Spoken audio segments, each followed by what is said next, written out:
Hello, moon babies. It's Molly. Thank you so much for being here. And merry full moon. I'm really pumped to talk about our subject for this month, which is a highly requested subject. This month, we're going to dive into crystal grids, Art Witch style.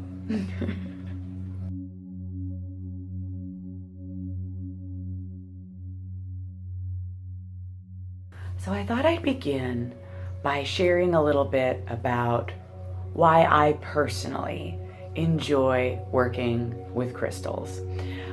This is fairly new for me. It's only in the past couple of years that I've really begun working with them in my magics, but I've always been interested from childhood on. Might have something to do with my earth signness. But they've always sparked my imagination, and the tactile experience of working with stones and crystals is really attractive to me. So I collect them on travels. I've also done this since I was a little kid, picking up rocks and sand and sparkly bits from wherever it is that we've been.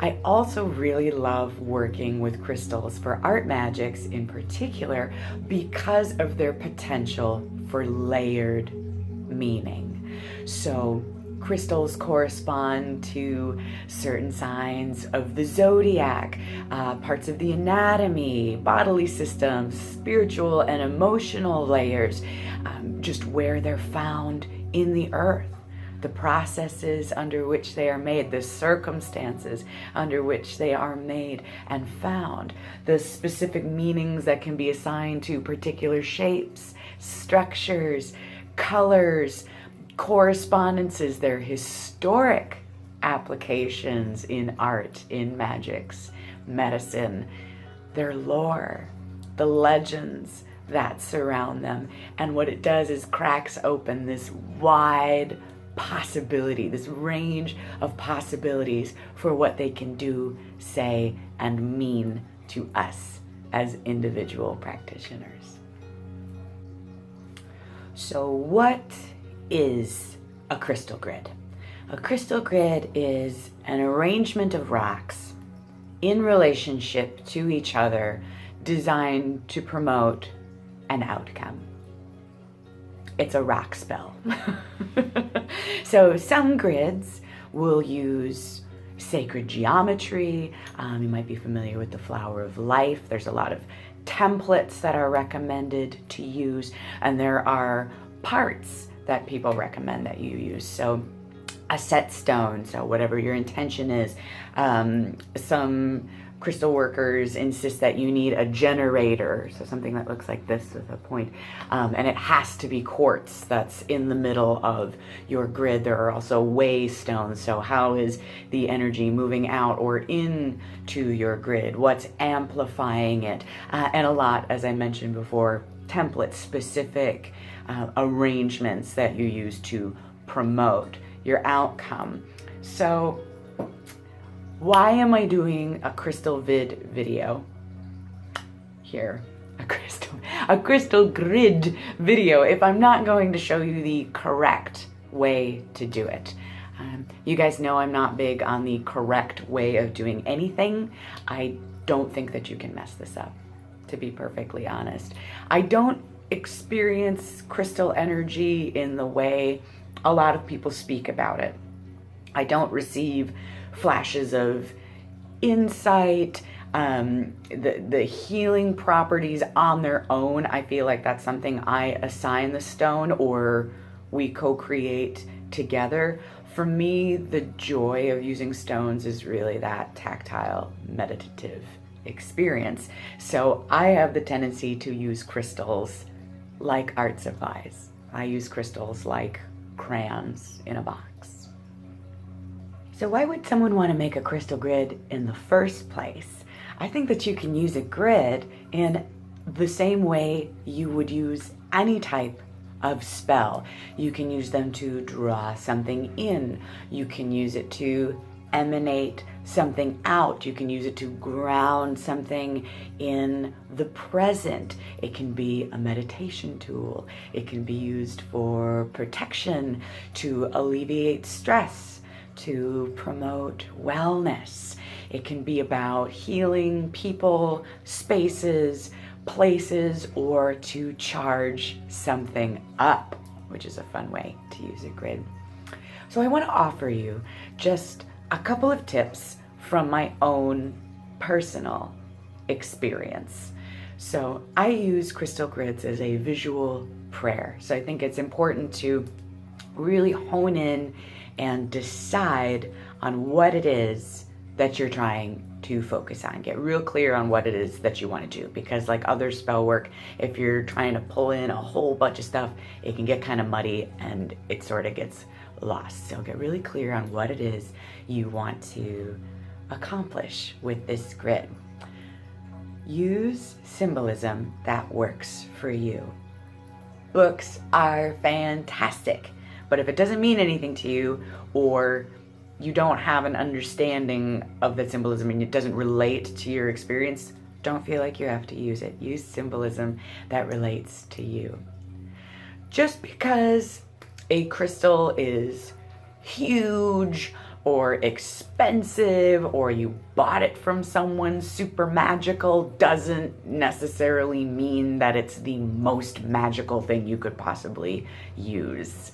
Small and mighty is definitely a characteristic of crystals. So don't get freaked out that you need to spend a lot of money, or that the most expensive crystals are the best ones for you to use.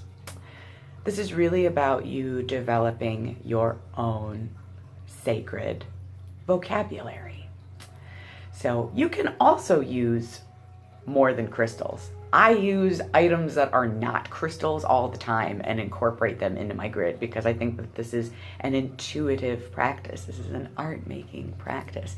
So outside of crystals, I've used photographs, crayons, candles, oracle cards, action figures, seeds, writings that I've done, drawings that I've made, flowers, fossils, bones, teeth, herbs, shells, sticks, leaves, chalk, feathers, confetti. Use what you have and play with it. I think the most important part of a crystal grid or any art magic practice is having fun with it and exploring all of the possibilities. The final thing you might want to consider after you've constructed your grid and gathered your supplies is, what are you going to do to activate it? So people activate their grids using other crystals, touching all of the crystals in the grid with one sort of master key crystal to activate them. You can also use sounds. You can use visualization. You might use incense, or if you're a wand person, this would be an opportunity for you to use that. It could be special words that you've created, or another personal special tool that you like to use that has meaning to you in your practice. I personally like to use candles or a pendulum in concert with a visualization to activate my grid and bring it to life and change it from an arrangement of rocks into a larger working. So now what we're going to do is we're going to go look at some supplies and we're going to build a grid together. So I thought I'd begin by showing you guys the supplies that we're going to use for today's grid experiment. So what I have here are a few pieces of carnelian and garnet. What I'd like to do today is create a grid for grounding, getting into the body, de-stressing, alleviating some monkey mind, and really getting into the lower half of the body and grounding. So these are both stones that are associated with that. I also have some rose quartz here, I like to use rose quartz, and I actually prefer the chunky, rough cut rose quartz over the polished, but that's just a personal preference.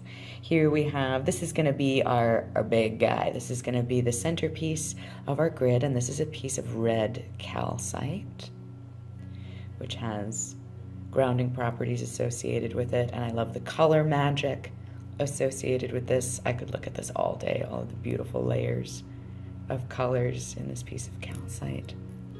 We also have some chocolate coins that to me are indicative of the suit of pentacles in the tarot, which is all about the home, the body, money, career, worldly things, the body. So, and also the element of chocolate being something I use in grounding magics. I use magical hot cocoa on the regular for grounding.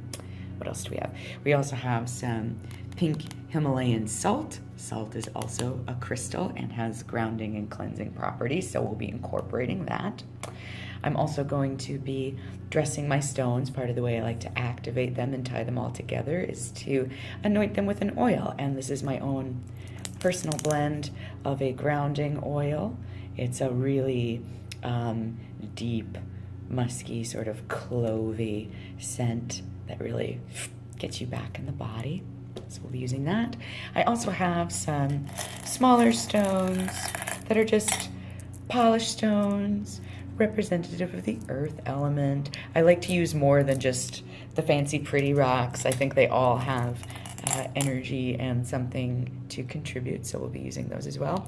And then a majority of the outside of the grid, if it goes the way I think it will. I don't really have a super set plan. These things usually evolve sort of organically and intuitively, but using quite a few of these, and these are all bits of quartz that I dug up on Mount Ida on my trip to Arkansas last summer, so I'm excited to be able to incorporate these in the work.